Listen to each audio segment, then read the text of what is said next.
నమస్తే ద 9 న్యూస్కి స్వాగతం.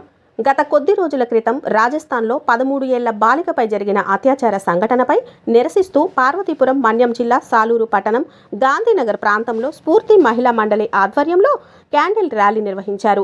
మహిళలపై, మైనర్ బాలికలపై, మహిళా ఉద్యోగస్తులపై ఇలాంటి అత్యాచారాలు చేస్తున్న వారిని బహిరంగంగా శిక్షలు వేయాలని, నేరస్తులను శిక్షించకుండా జైల్లో పెట్టి విచారణ పేరుతో కాలయాపనం చేయడం వల్ల న్యాయ వ్యవస్థపై మహిళలకు అభద్రతా భావం కలుగుతుందని, ఇప్పటికైనా కేంద్ర ప్రభుత్వం ఈ దారుణానికి పాల్పడిన వారిని కఠిన శిక్షలు వెంటనే అమలు పరచాలని స్ఫూర్తి మహిళా మండల డైరెక్టర్ బలగ రాధానాయుడు తెలిపారు.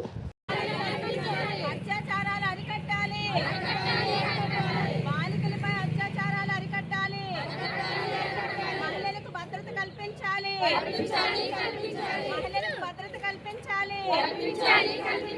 బాలికలపై అత్యాచారాలు అరికట్టాలి. బాలికలపై అత్యాచారాలు అరికట్టాలి. లైంగిక దాడులు ఆపాలి. బాలికలపై లైంగిక దాడులు ఆపాలి. వర్కింగ్ ఉమెన్స్ పై లైంగిక వేధింపులు అరికట్టాలి. వర్కింగ్ ఉమెన్స్ పై లైంగిక వేధింపులు అరికట్టాలి.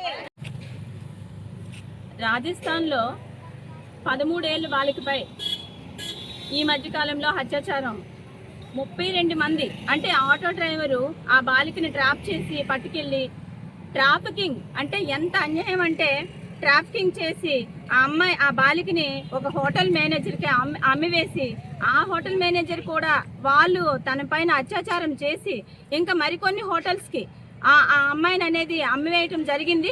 అలాగే 32 మంది ఆ బాలిక పైన మరి అతి క్రూరంగా దారుణంగా కీచక పర్వం ఆ అమ్మాయి పైన విజృంభిస్తూ ఆ అమ్మాయిని అత్యాచారం చేయడం జరిగింది. మరి ఇంకా శిక్షలు లేవా? న్యాయస్థానాలు అసలు చట్టాలు ఏం చేస్తున్నాయని చెప్పేసి ఈరోజు నేను స్ఫూర్తి మహిళా మండలిగా నేను ప్రశ్నిస్తూ ఉన్నాను.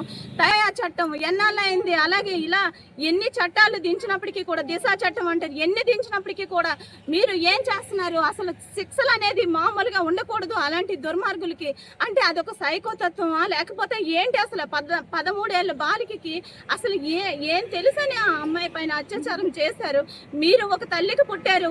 ఒక భూమి అసలు మిమ్మల్ని మోయటానికి, ఇంత మృగాలను మోయటానికి భూదేవి కూడా ఏడుస్తుంది. భూదేవి కూడా ఒక స్త్రీ, మిమ్మల్ని మోసేది స్త్రీ, కనేది స్త్రీ అని మర్చిపోతున్నారు. ఏ గర్భాశయం ద్వారా అయితే పుడతారో ఆ గర్భాశయానికి కూడా పసిపిల్లని కూడా చూడకుండా దయచేసి ఇలాంటి అత్యాచారాలకు పాల్పడిన వాళ్ళకి మాత్రం నేను పచ్చిగా చెప్తున్నాను, మర్మంగాన్ని నడి రోడ్డు పైన కోసి వాళ్ళని నడి రోడ్డు పైన ఉరి తీస్తే గానీ ఈ శిక్షలు వాళ్ళు చేస్తున్న ఈ దుర్మార్గాలు ఆగవని చెప్పేసి ఈ రోజు స్ఫూర్తి మహిళా మండలి ద్వారా నేను తెలియజేస్తున్నాను.